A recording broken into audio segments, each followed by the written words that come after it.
it is the absolute tension of parenting, of allowing them to fly, and yet your every fiber of your being, every cell within your body wants to say, stay here, stay close. And it takes, I think, just watching my parents and their parents as well, just a tremendous amount of courage as a parent to let go. Welcome to the Angie Creates podcast. I'm your host, Angie Wang. In this podcast, I interview curious humans on how they become the most alive versions of themselves through creative expressions like movement, art, and writing. 欢迎来到 Angie Creates， 我是你的主持人安吉。在这个节目呢，我喜欢和来宾们聊聊关于数位游牧、写作、艺术和身体训练的不同主题，探索如何活出最精彩的人生。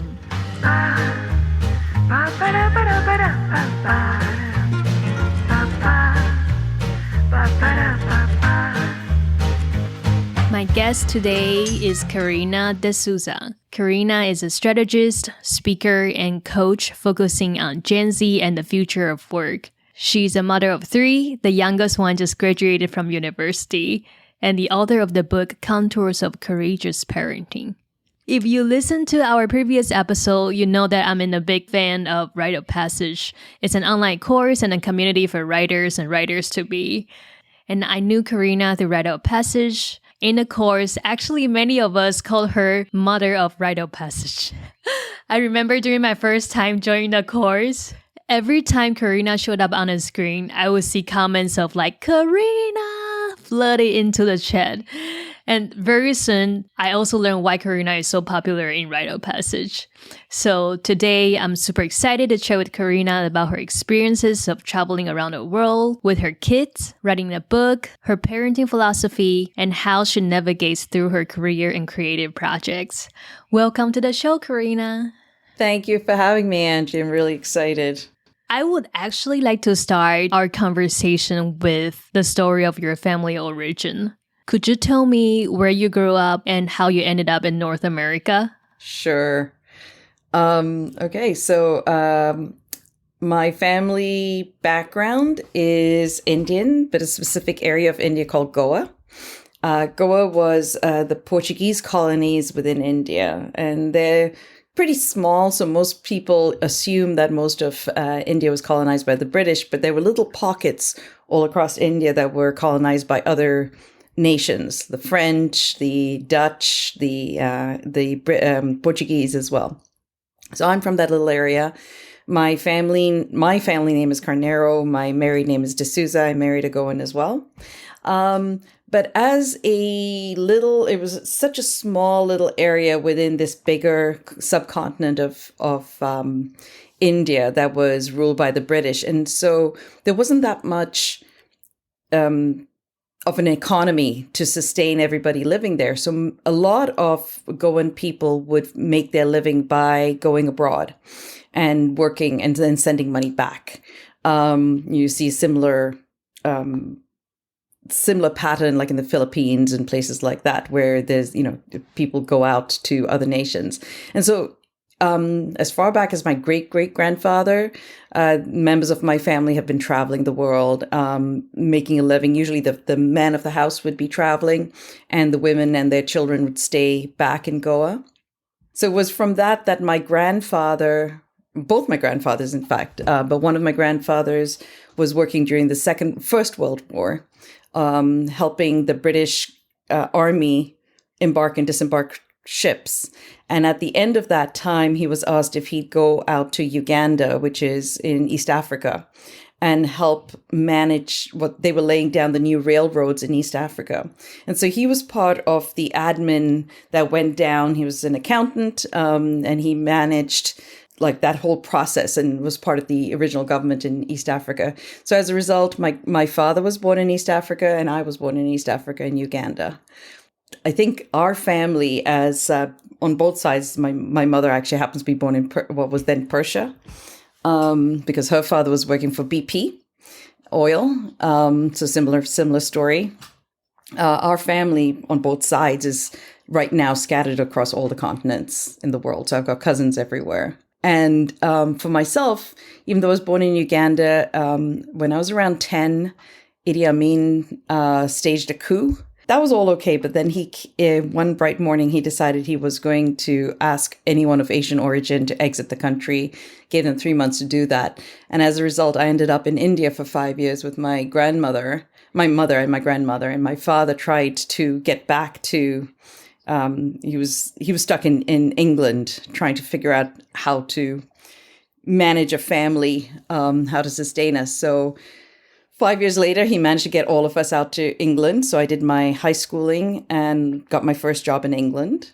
And then you ask a very interesting question, Angie. How did I end up in North America? I was actually planning on putting a post on that in my newsletter in one of these upcoming, maybe even today. If I've got nothing else, then I've got a half-written essay that'll finish and go out today. But it actually started off as me doing interview practice. I just wanted places that I knew I could flub my interview and have no issues. And I wanted I was trying to interview for a particular place, and I didn't want to flub that interview. So my practice interviews happened to be with Wall Street firms, because I never expected that I'd ever be allowed to go work in the US. And I had nothing to lose. And obviously that helped me, because I ended up with a job on Wall Street, and I ended up coming over at the age of 24 to North America for what was a year's contract. I was a coder, worked there for 18 years. And then after 9/11, I actually came up to Canada with my family. So this is where I am now. I remember I was reading your other article about saying goodbye to your kids when they're off to high school or college. You send him off, and then you come back home, you called your mother, because you realize how much grace she had for you to let you leave the country and start your new life in the States. And I was bawling so hard, because I think until this point, I only realized that how much grace my mother had for me too, to let me leave her and start a new life in the States. And I often talk about this with my friends who maybe doesn't have kids and doesn't go through a long life journey or parenting journey like you. So knowing a mother figure like you also experienced the same thing, it's comforting but also heartbreaking at the same time. It is incredibly. It is the absolute tension of parenting to allow someone in your care. I think both of us are going to end up with a box of tissues by our side today, crying. I know, I'm already tearing up. It is the absolute tension of allowing them to fly, and yet your every fiber of your being, every cell within your body wants to say, stay here, stay close. Mm-hmm. And it takes, just watching my parents and their parents as well, just a tremendous amount of courage as a parent to let go. Mm-hmm. I think for me, that is the growing up. I am now growing up. The growing up is letting my children go. It wasn't like me going somewhere. It was having that ability to let my children go. So I want to talk about September 11. Could you tell me where you were in your career when September 11 happened, and how did it impact your family? Okay. Well, obviously, huge pivot point in our family. The day itself, it was the first day of kindergarten for my daughter. And so as a result, I didn't go into work that day. I was working from home. My sister happens to live right across the river from the World Trade Center. And so as I got home from, I've got all these photographs of my daughter's first day at school. And I pick up the phone, and my sister says, Karena, it's the weirdest thing. There's a plane sticking out the World Trade Center. And I turned on the TV and I looked at it, and it literally looked like a biplane, given the scale of the World Trade Center. So I was really fortunate, because my normal commute would have had me coming into the World Trade Center at 8:52, or around 8:52 is when my PATH train usually used to come into the World Trade Center. That was my commute. I'd come into the World Trade Center, then take a subway down to Brooklyn. And my view out of my office window was the World Trade Center. I was working for Morgan Stanley at the time in the IT department. I was doing a lot of strategy. I just come off a huge project. This is right after Y2K. I just come off a project that also involved, like, what happens if Y2K succeeds? What happens if Y2K fails? So I'd been doing a lot of strategy, a lot of scenario planning, and I had those skills under my belt. But this was not something that, anyone had ever forecast. It's this. Oh, you asked me a couple of different questions. What was 9/11? Where was I in my career? The day and the weeks after were wrenching for me, because the World Trade Center was the first place I'd ever stepped into when I first went on that 1-year contract to New York. And so there was that emotional and that physical, geographical landmark, so that suddenly disappearing from sight, it left a huge hole in the cityscape of Manhattan that I was so familiar with. I mean, I'd be taking a train down on the New Jersey side, and then on my flip side, that was my view. And so suddenly there was this huge space in the air. My commute itself, over time, like the one big way it changed, like I was now the mother of 3 kids, but it extended my commute by at least an hour each way. So that was huge. And once they finally opened a little bit of the commute in, I would actually be taking the ferry into the World Trade Center area and then walking down towards Battery Point and catching the subway there. And that took me through all the trucks that were taking debris away from the World Trade Center. But you knew that the reason they were taking that debris away was because they were also analyzing for all the people that were lost. And it was just soul-sucking. It was... I mean, I knew a couple of people who passed away in the World Trade Center. I can't put, yeah, that's as much as I want to say, I think, on camera about it, because it's still a very raw feeling to this day, very emotional. And then towards the end of 2002, Morgan Stanley was one of the many companies in the area that was suffering from the 9/11 fallout, if you like, the financial fallout. And so I was part of a huge, probably one of the biggest layoffs that Morgan Stanley did. And here I was suddenly, everyone I knew was a Morgan Stanley person. This was my entire social circle, my entire work circle, and I was kind of left adrift. And I started looking for other jobs in the US. But I'd also been exposed to all these wonderful tools that Morgan Stanley was using to do planning like 5, 15, 30 years in the future. And suddenly it occurred to me, wait a second, why don't I use these tools for us, for our family, like for the decisions we have to make? And I started playing with them. And one of them, I think I shared in the book that I'd written, was this timeline. I just basically created this grid and said, for each of my children, what age they were now and what age they would be on, in specific years in the future, where they would be, like where would they be in that stage of life? Would they be in high school? Would they be in university? And I also did this for my parents and for other members of our family. And I suddenly realized that we actually had an opportunity. My children at that point were 3, 5, and 7, I'd say, or, just about 3, 5, and 2, 4, and 6 when I was doing this planning. And so as I started planning it out, I suddenly realized, my husband's Canadian. We always had planned to move our family back to Canada. And so the question that went through my head was, is this the point at which we do it? Or do I reestablish myself in another organization and then move us again? And at that point, who does it wrench? Does it now is it taking a kid who's going into high school and moving him away from his friend circle? It's like, or is this a good point? And so we used that little tool to kind of make that determination, realize that we literally had latched into a perfect window. Our kids at the time we did the trip were 4, 6, and 8. It was at a point where, yes, they had established friend groups, but they were also young enough to reestablish friend groups in a different country.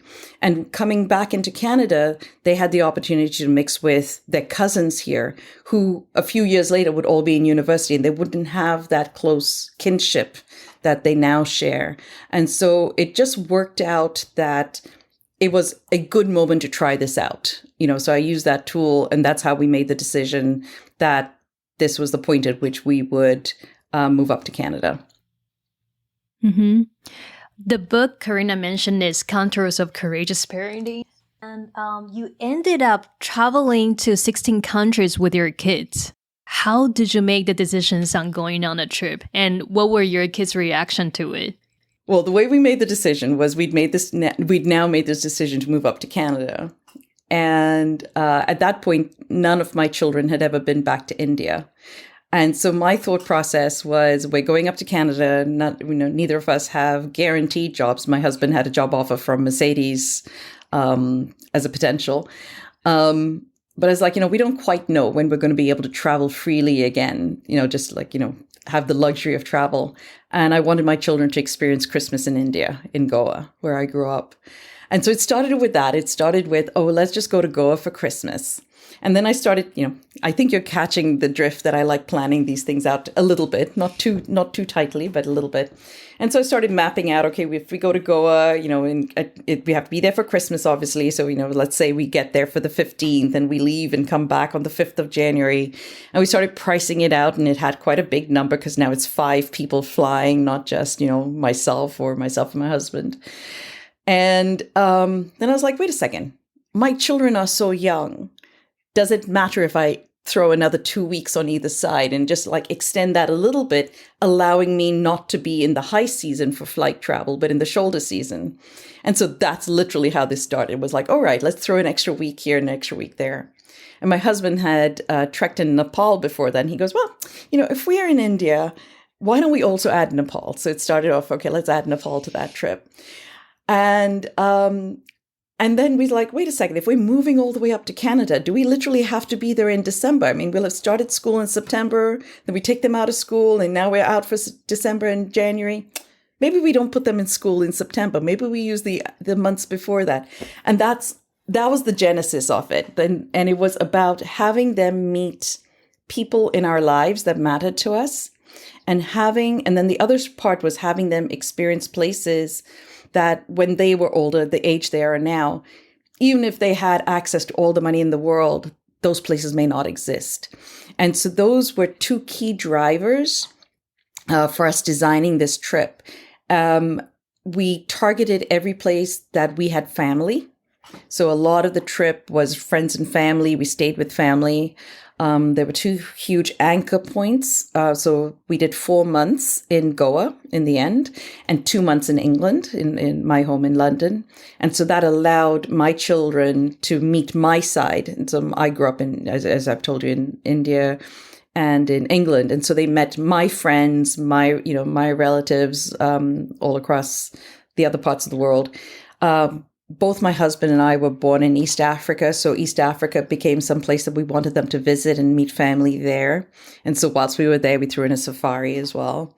So we just basically started creating this little map of things that were of interest to us and people we wanted them to meet. And then we worked with a really good travel agent who happened to have young children himself. And the 16 countries actually was really interesting because, let's say our first stop was Thailand. He basically had us stop over in Vancouver, where we have family, stop over in Hong Kong, and then, get into Thailand. So the flight was actually New York to Thailand with stopovers in, Vancouver and Hong Kong. And we did similar things. And that's how we ended up with 16 countries. It was not all of them were the key points. They were actually sub-destinations for many reasons. Like the Hong Kong one was to allow us to make the time change because it's such a dramatic time change. So having 4 days in a halfway point allows you to transition your body clock. So we did a lot of that as well. Mm-hmm. And we're talking about a time where Facebook didn't even exist yet. Yeah. Facebook, the internet. Thank God, the internet had just come on board. So to place everybody else's perspective, Gmail had literally launched that year. Without Gmail, I don't think we could have done this trip because we paid all our bills online, and managed our accounts and managed our cell phone, all that kind of stuff via these new ideas that were out there. But yes, all the research that I did was good old fashioned library books. I created Excel spreadsheets to say, okay, what's the average temperature?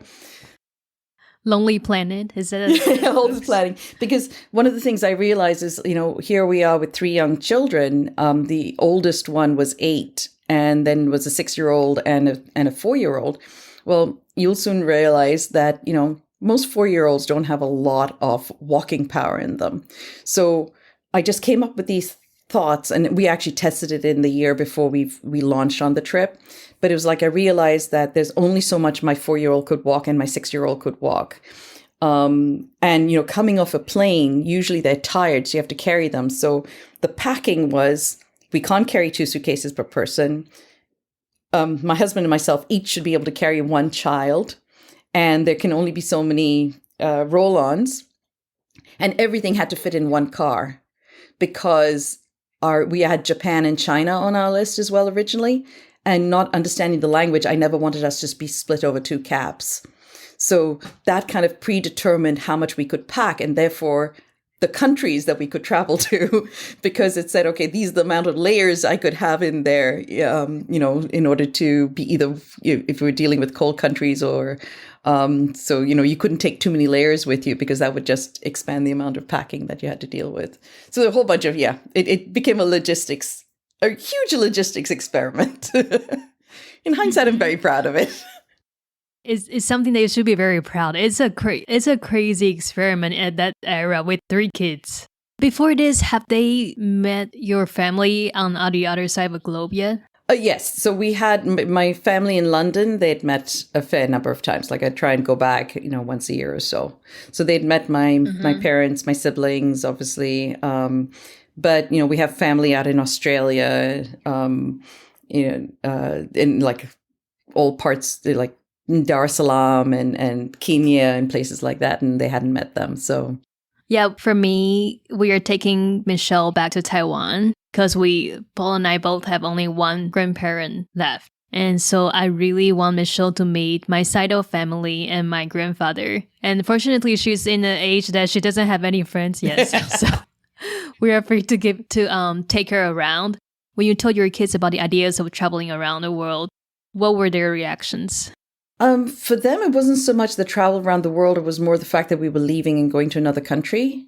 I think that was the biggest one. The 3-year-old at that point didn't really have any reference point, so he was quite excited. To him, he was just going to see his cousins more, and that's the way we pitched it. But my daughter, I remember her just literally bawling, saying, "You're taking me away from every friend I've ever known." I'm like, wait a second.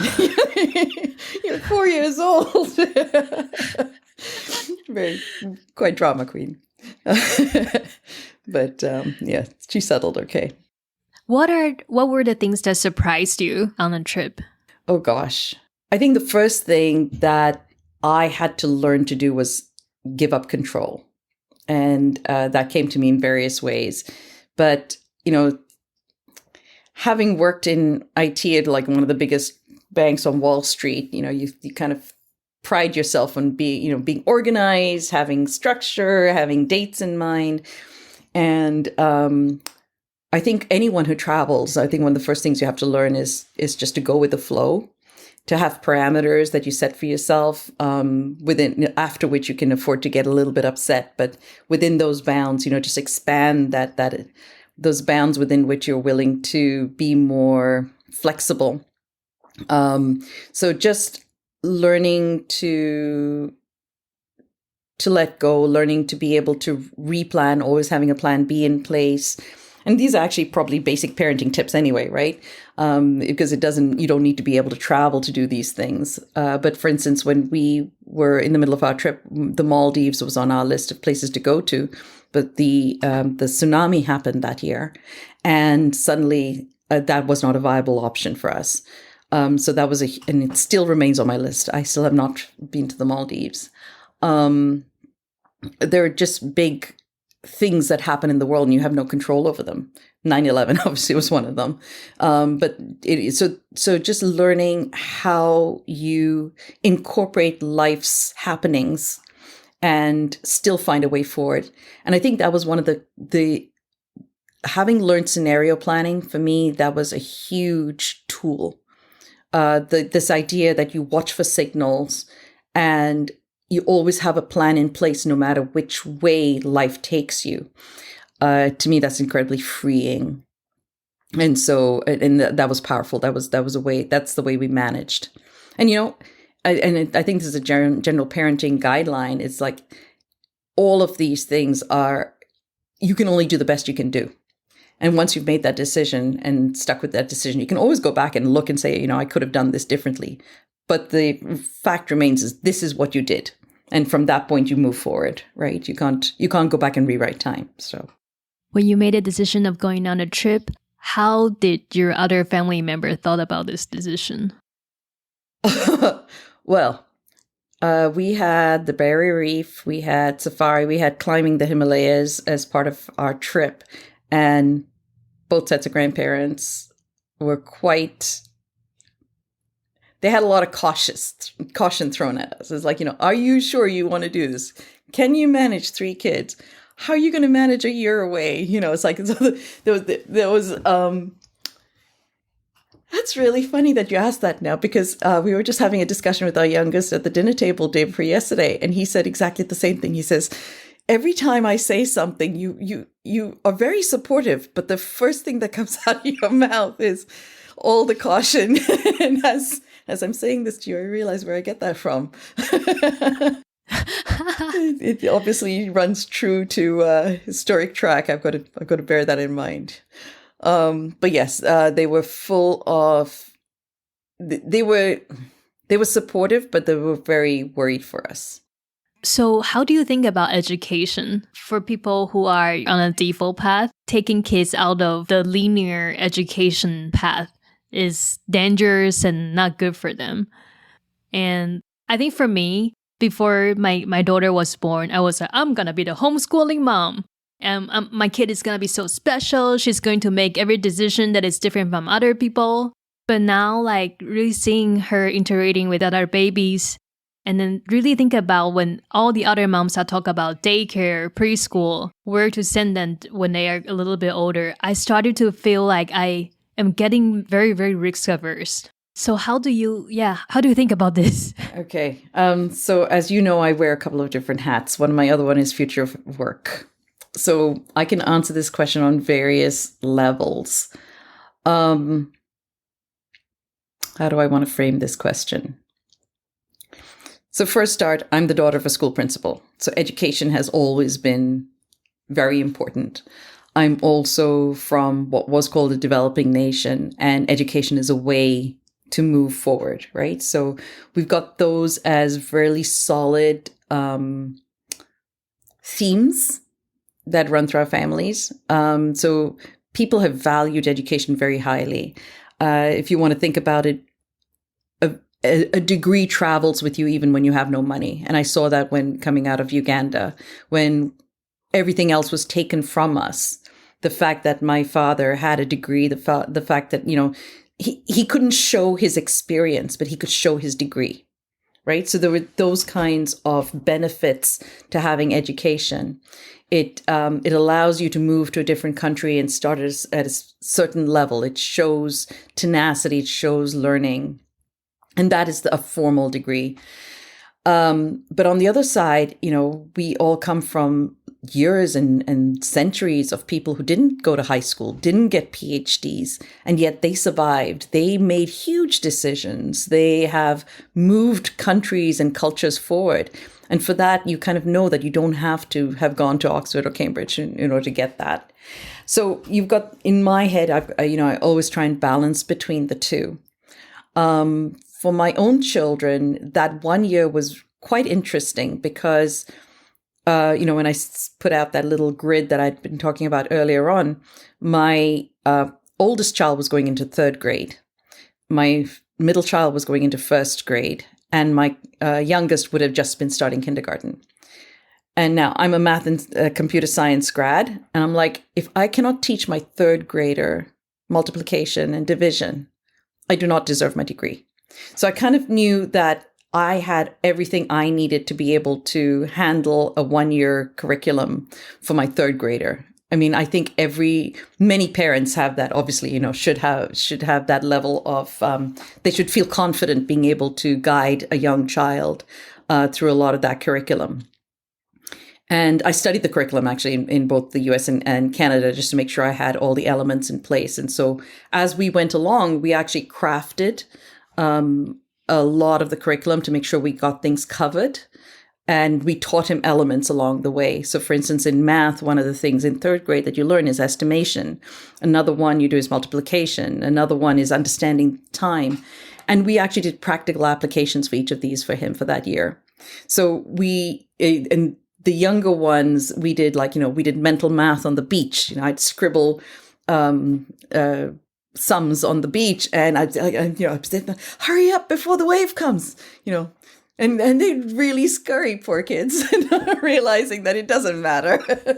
Just write more sums in 5 minutes if the wave came and hit them up. So this is how they So I took elements of things that they would have done in school, and I kind of incorporated them into the regular activities we were doing during that year. But one piece of learning I got out of it, especially with my older child, he and I would tussle continuously just to get him to sit down and focus and even write a journal. And I realized that each of us has different learning styles, and his was a peer learning style. So he actually thrives when he's around other people. He's naturally extroverted, but his learning, he actually learns from asking questions. And so just having his mom and him being the single threaded communication for learning was not helping him. It worked for my daughter, but it did not work for him. And so that was hugely beneficial to me once I got him back in school in a regular setup. But it was also really interesting for when he went looking for universities, because we used that information to pick universities that would position him where he enjoyed being in the classroom, where the style of the lectures suited his personality. And so when we did our university tours, that was a key part of what we were looking for. So that little learning that we did on this trip literally rippled through and came back to help us in the future.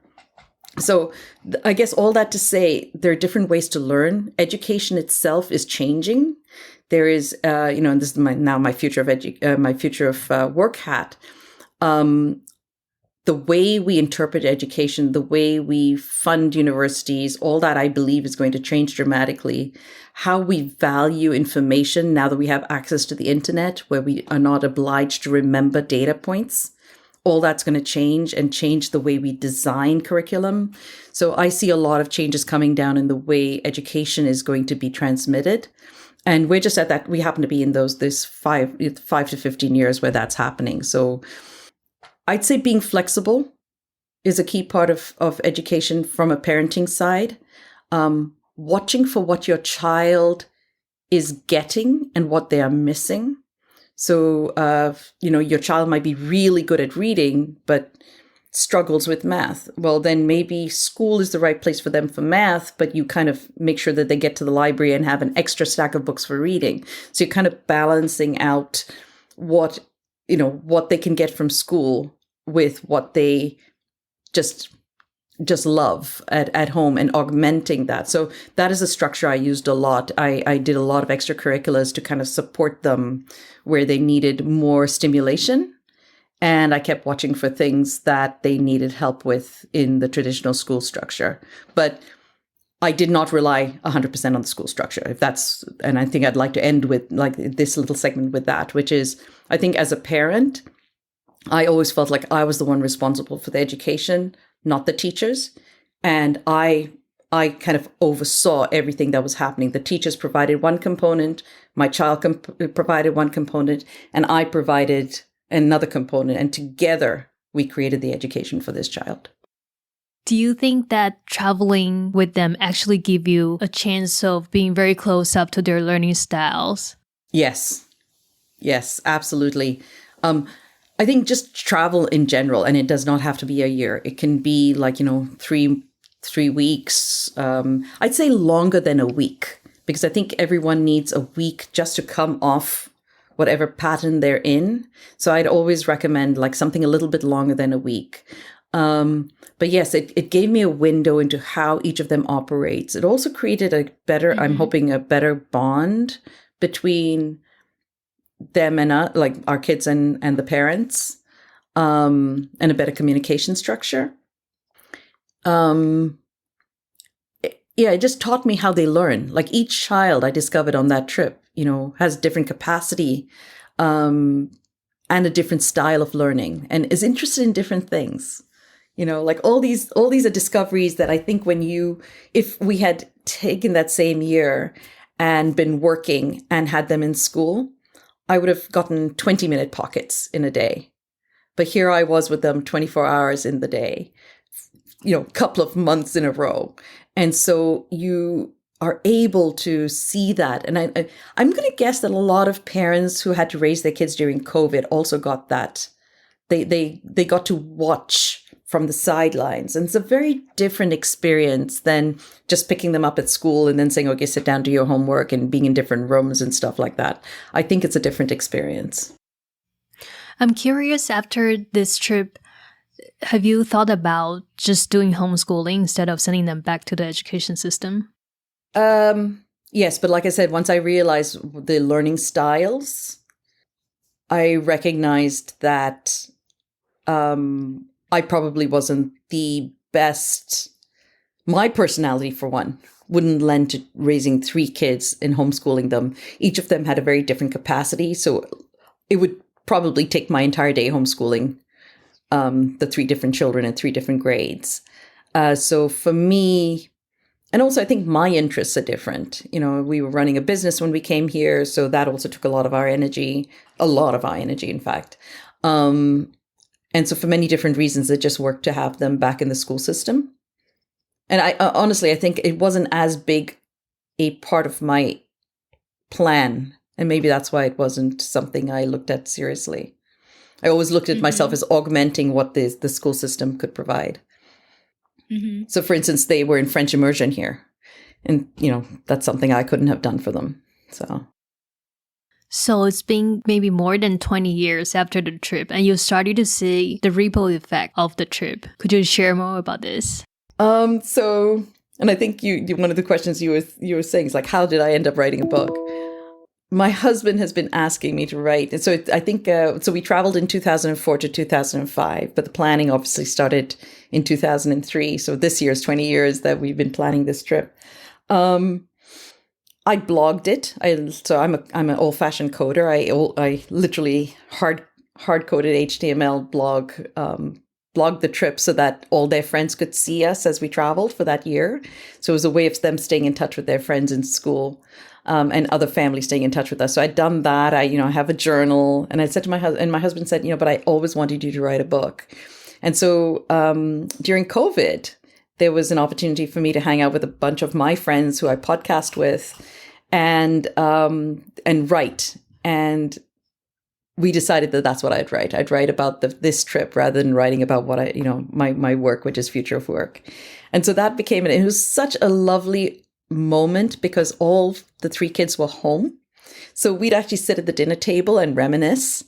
And so it became a really wonderful, like a wave, like a ripple back.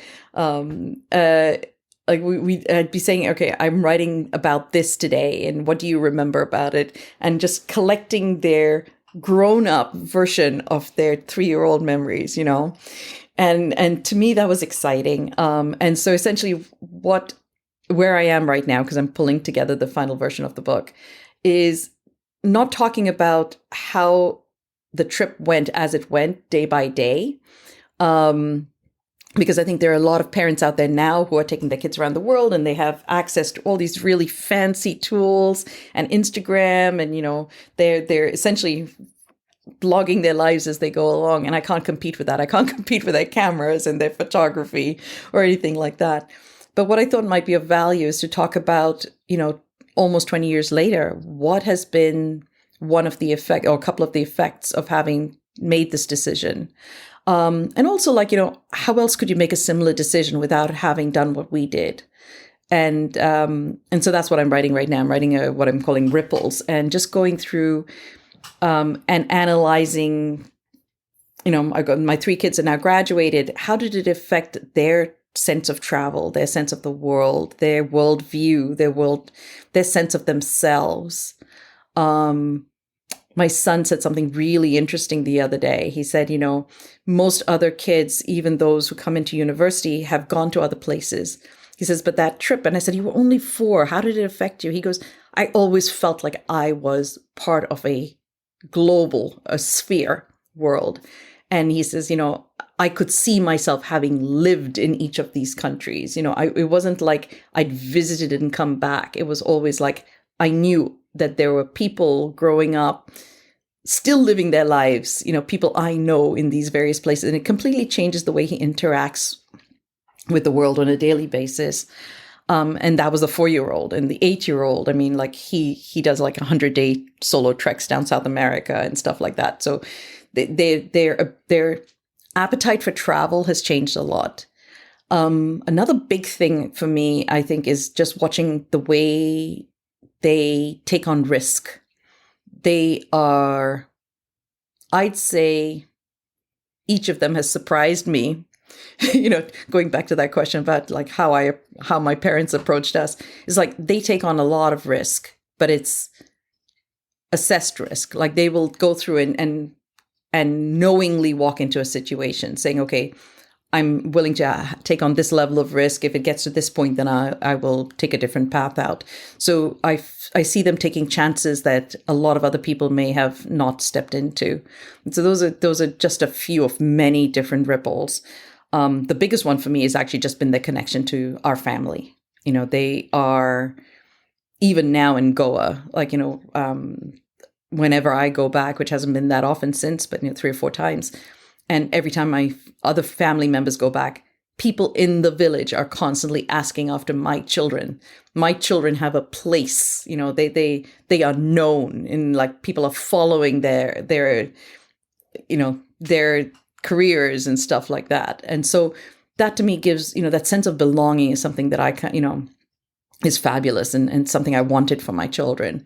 So there are a bunch of ripples. I think I've come up right now, my list is 13 and I'm trying to cut it back to 7 just because I think that'll be too big a book to have 13 different ripples. Food, huge one. Just the way they interact with food from different cultures, I think their careers, just my youngest guy has gone into environmental engineering.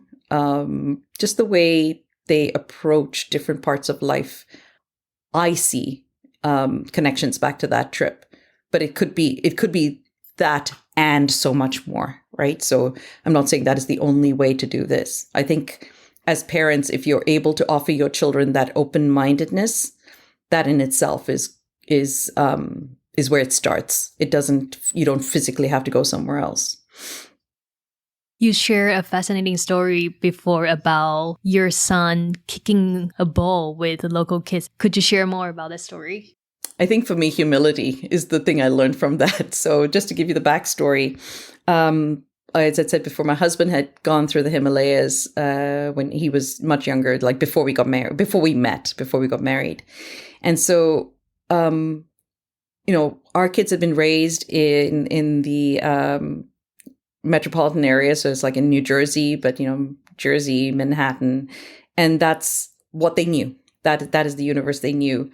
And there are many reasons why we started this trip. But we wanted to make sure that they understood the privilege that they had, everything from the money, the access to education and everything. And so we incorporated in our trip little places where we could visit to blend just, how the world lives, how people get joy out of simple things, as well as, like I was saying before, taking them to places which are difficult to access, which might not exist when they are old enough to travel themselves. And so Nepal was one of these places. We picked the Annapurna range because it was more accessible than, the Mount Everest route.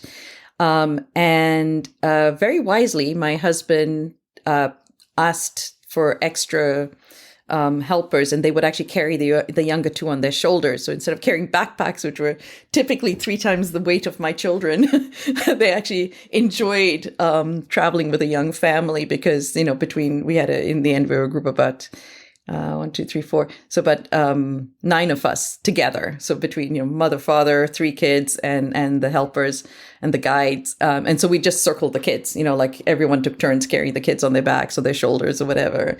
And so it's just a little entourage that went through. As we were climbing, there was one day where we climbed these 3,000 steps to get from the valley level to higher up on the mountain. And then we still had another 5 hours walk to where we were, the village we were going to be staying in. And so halfway through the evening, I'd torn my meniscus before I did the trip. And so I was kind of really walking really slowly. And we decided we were going to get a donkey. And so just to give us a little bit of oomph for about an hour or so of support. The donkey did not like my weight, or I didn't like the fact that I was going to tip over one side. So every member of the family took turns getting on the donkey. And when my youngest son finally got on, the donkey said enough and bucked. And so he got thrown off, and we thought he'd broken his arm, but it turns out he just sprained it. So as a result, we stayed over an extra night at this tea house in Gorapani. And they didn't expect us to, typically people come in, stay the night, have breakfast, start the trek and go off to the next village. So now, they're hosting a family with 3 kids. But it turns out they had a little 4-year-old their own called Ocean. And that always fascinated me that parents living in the heights of the Himalayas would call their child Ocean. But anyway, Ocean, couldn't speak English. My kids couldn't speak Hindi or Nepalese. And yet they all started playing a game and were hanging out with each other, essentially soccer. Anyway, we get back down. We've done a bunch of different things in this 5 days. And I said to my son, okay, now just pull out your journal and start writing about what you've seen, because I don't want you to lose these memories. And to me, it was so important that he captures this memory, this very special moment. He's an 8-year-old, right? And he and I went into a huge fight. It literally took 3 hours. And at the end, I left. I was really despondent because I thought that's it. He's not remembered this thing at all. And then you talk about this red ball. Well, 7 years later, he was, towards the end of his high school years, and he decided to create an extracurricular club at his school called Right to Play. It's part of a bigger organization that's run by an Olympics. It was created by Olympians, and they bring games to war-torn countries for the children, because they believe that, once war tears apart a country, especially when it's tribal, the children tend to be very withdrawn, and you got to bring back this sense of openness, of play, just to start regenerating the culture. And their symbol is a red ball. Anyway, so when he picked that, and I'm like, why did you pick that? And he goes, do you remember that red ball that we used to play with our Ocean? And I'm thinking to myself, here I was worried about all his memories and the things he had forgotten, on this trip into the Himalayas. And he remembered something that wasn't even on my radar. And that to me, was the biggest lesson in parenting. I cannot predefine what will be important in a child's memory, what will be impactful. 7 years later, he had remembered that. It literally was not one of my, I have a best of each country folder. It wasn't in that folder. It was, just something that he had in his mental store, his mental photo album of what was important on that trip. It just blows me away, still blows me away that he did that. I'm crying, sorry. That's a very, very beautiful story. It literally taught me a big lesson that, I can offer them opportunities, but I should not decide ahead of time what they will take away from it. All I can do is expose them and then allow them to take away what is important to them. That's something that I am learning, even though my daughter is only in this world for 3 months.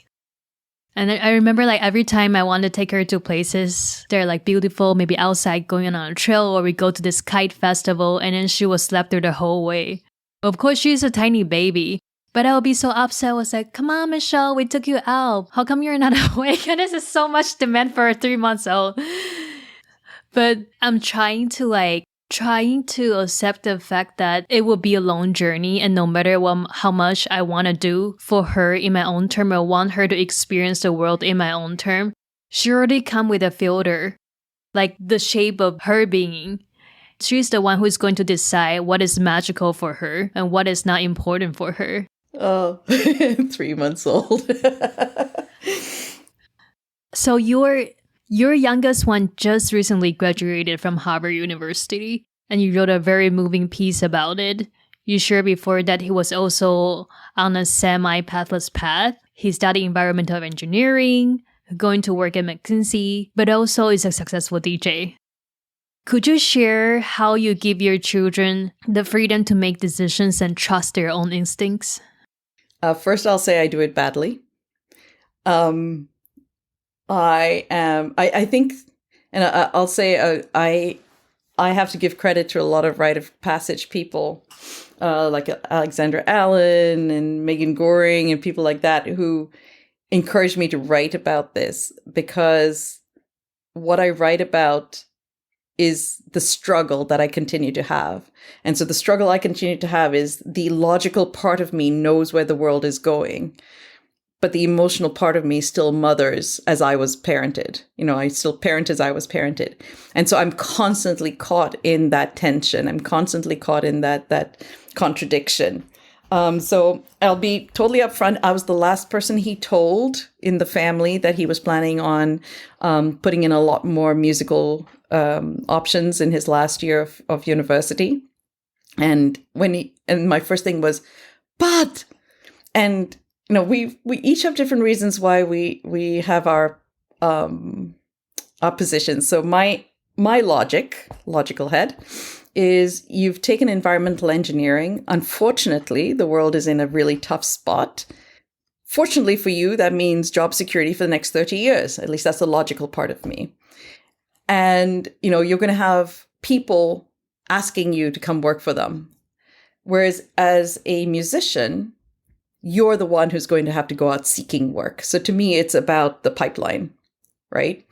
But that being said, he's also incredibly creative. I'm astounded. I mean, like, these discussions were happening in 2020, December 2021 and January 2022.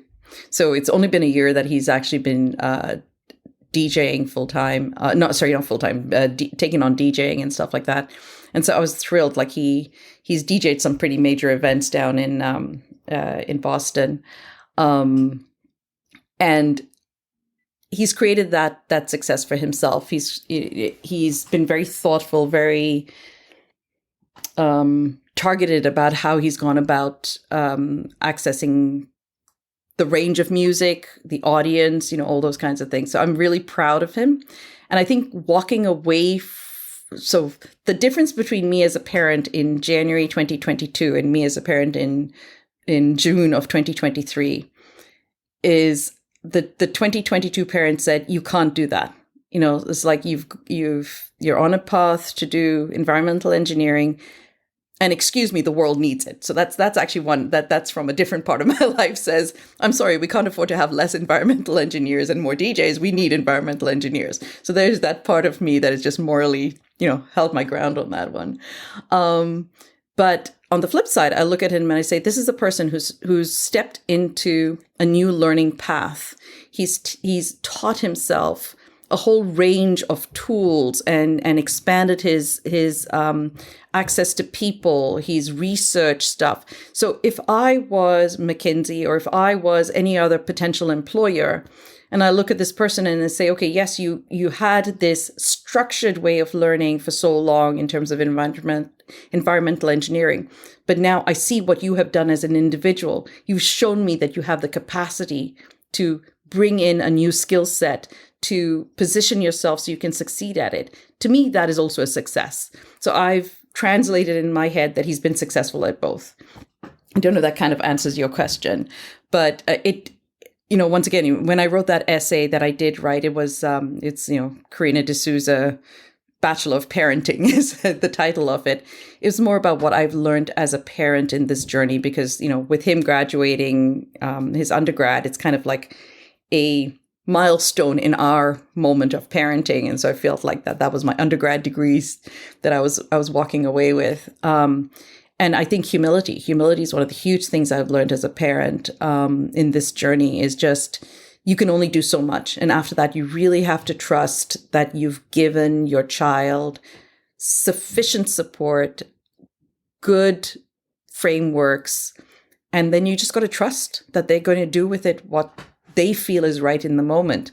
And I'd say, you asked the question, how do I give them, what was your phrasing? How do I give them freedom to make decisions?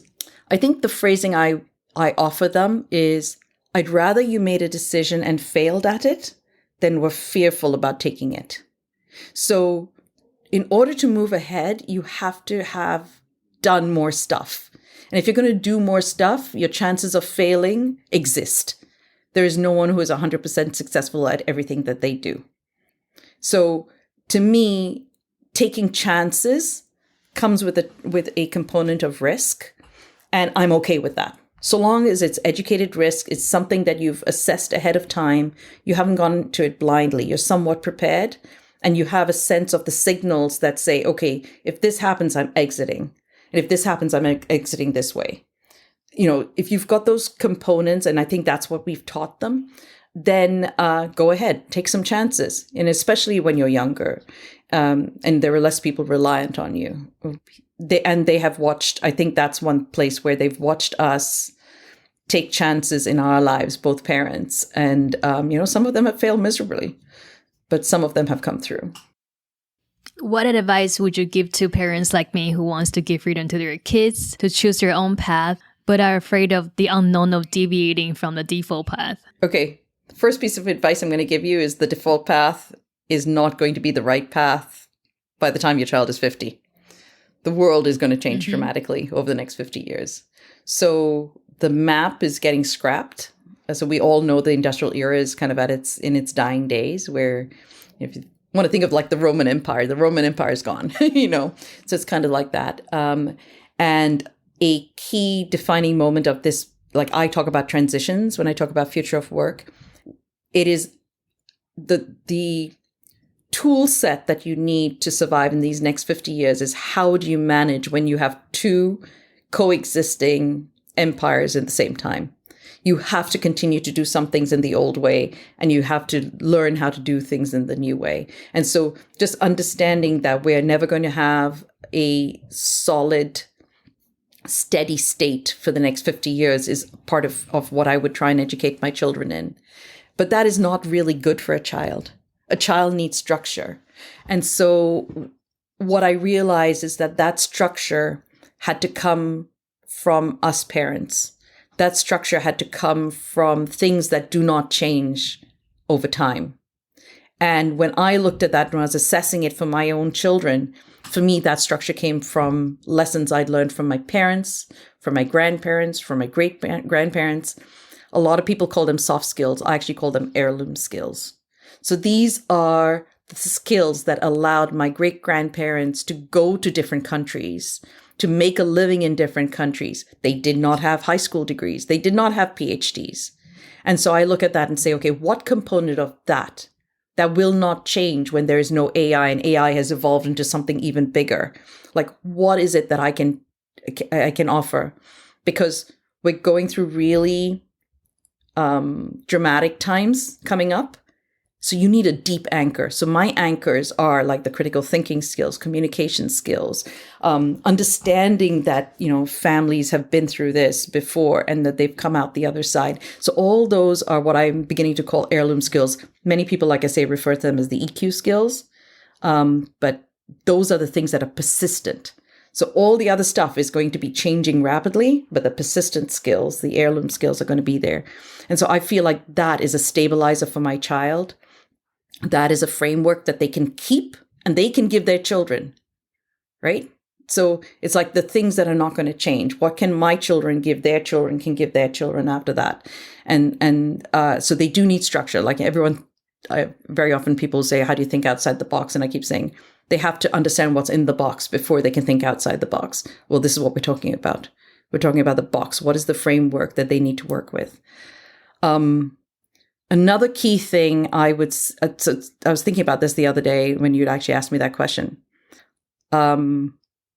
is the ability to make friends, or not the ability, but I think one of the biggest gifts I gave my children, or I was able to give my children, was putting them, even at the beginning, in the middle of good people, so that the friend groups that they got themselves attracted to were people who were intelligent, who were testing, who could debate effectively, supported each other. And when you think about it, as they grow up, you are less and less in the picture. So I am very proud that so far, every time, I'm happy to have my children's friends at my dinner table. They are people that I look at and I say, okay, that's a good person.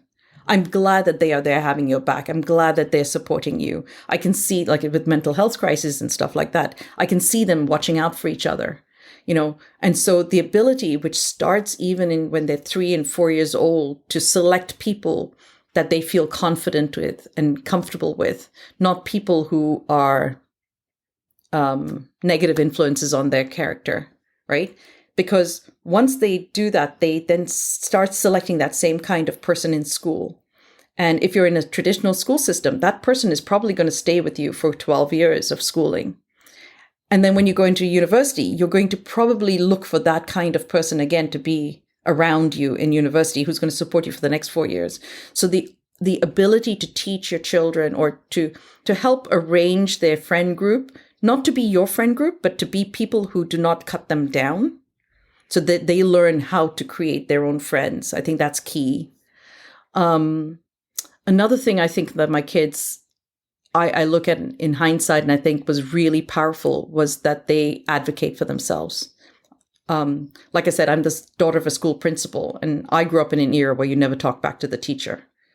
But when I saw my children stand up for their marks in high school, having the confidence to talk to an adult respectfully and challenge, I think that was key. That allowed them to develop as adults, to know that they could come with their own personality. They weren't reliant on their parents advocating for them in school.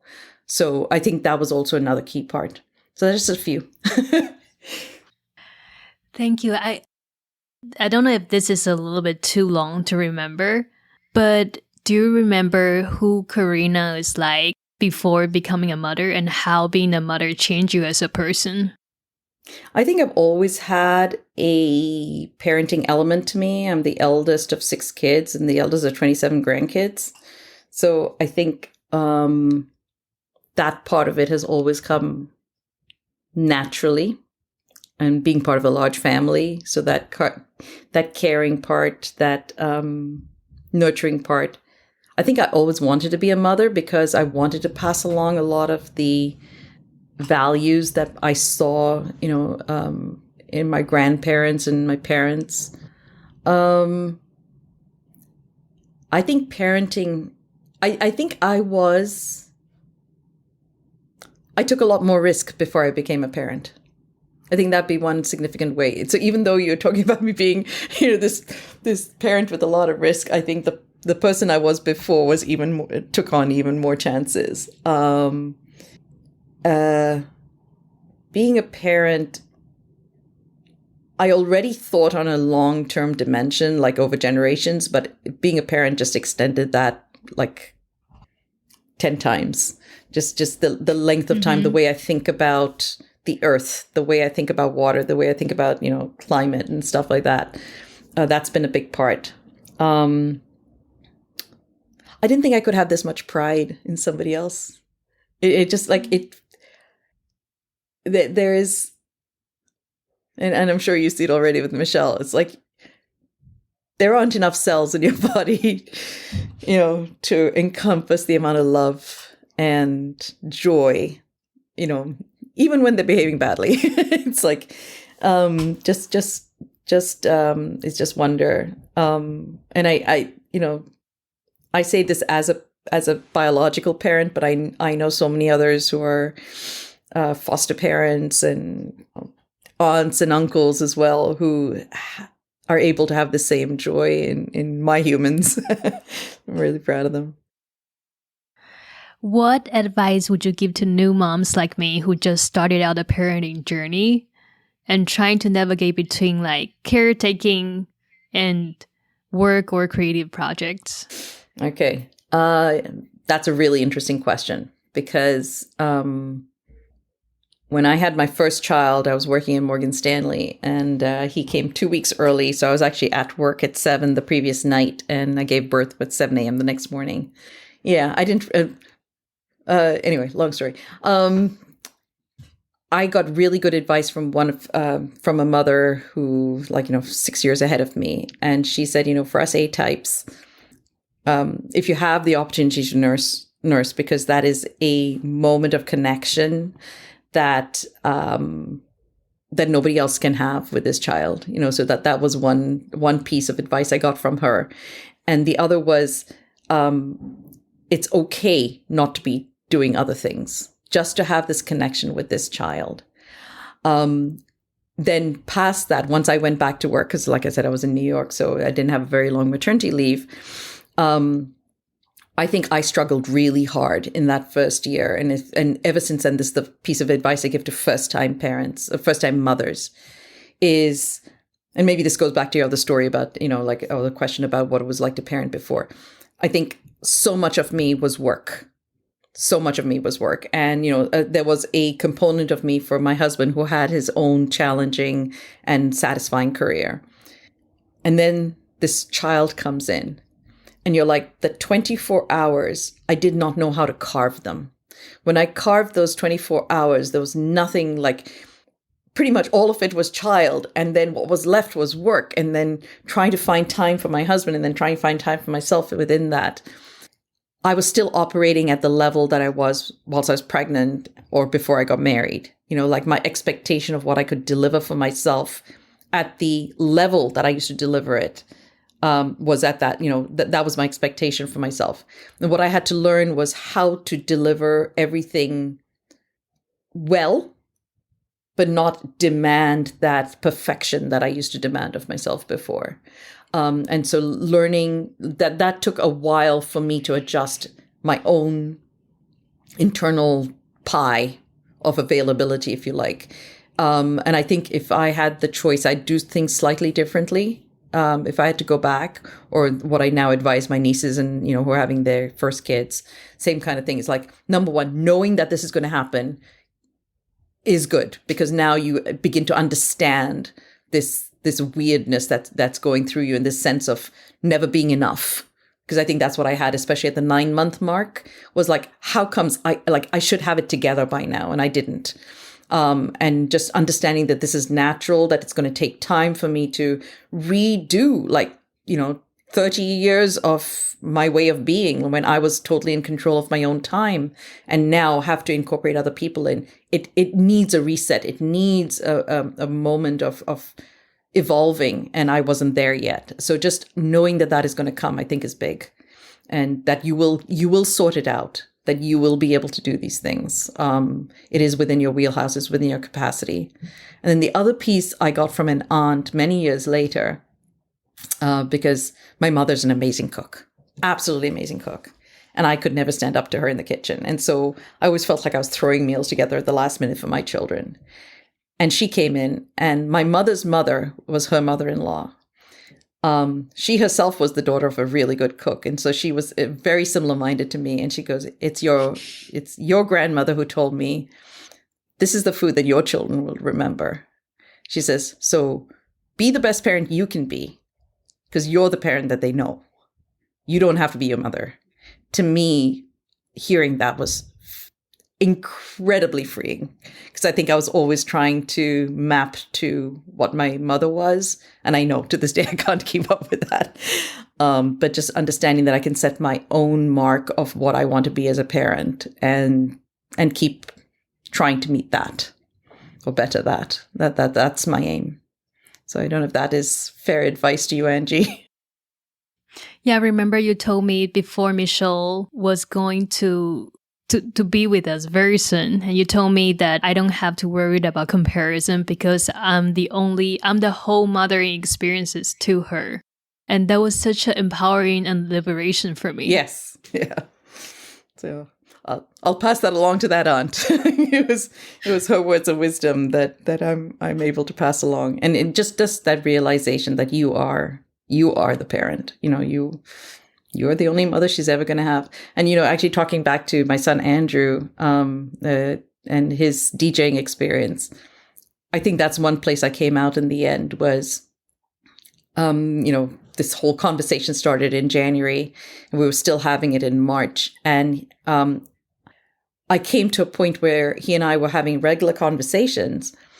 And he was saying, okay, I've spoken to this person about this. I've spoken to this person about that. And I realized at that moment, and I said it to him, I said, you know what? You've shown me that you have a good board of advisors, that you know how to go out and ask and investigate and assess, like he was talking to people about how do you make a living as a DJ? Can you be a producer? Do you need should this be a side gig or should it be my main event? And I said, you've gathered a good group of people to give you advice. So I'm going to be the one thing that nobody else can be. I'm going to be your mother. And, that's what I'm here for. So the role that nobody else can play. Thank you so much. I am so grateful to have this opportunity to have this conversation with you. We're coming to the end of this interview. Could you share with the audience what other current projects you're working on and where can they find you? Sure. I think the easiest place to find me is on Substack. I have a tiltthefuture.substack. I also have a website, KarenaDeSouza.com, which is not getting updated as fast as the Tilt the Future website. They're supposed to be in sync, but they will be one day soon. The other big project, of course, is completing the Ripples book. My commitment is to get it under the tree this year for my 3 children. Nice. And I'm always available to do presentations on either climate or future of work. Just recently moderated a panel on mental health for young workers, which is really interesting. So hopefully that'll make one of the future Substack editions.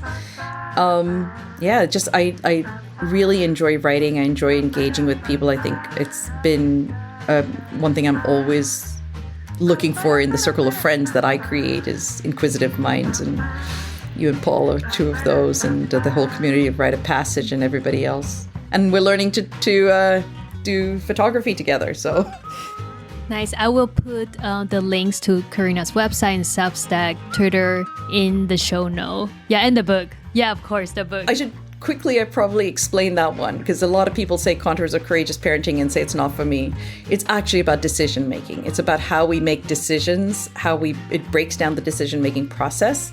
So it is actually a book for everyone, but especially if you're a parent, how do you give that skill to your children so that they aren't suddenly 21 and having to make the first major decision of their lives? How do they actually evolve into that process? So that's what that's about. Yeah, be sure to check out. Thank you so much, Karena. Thank you, Angie. Thank you for having me.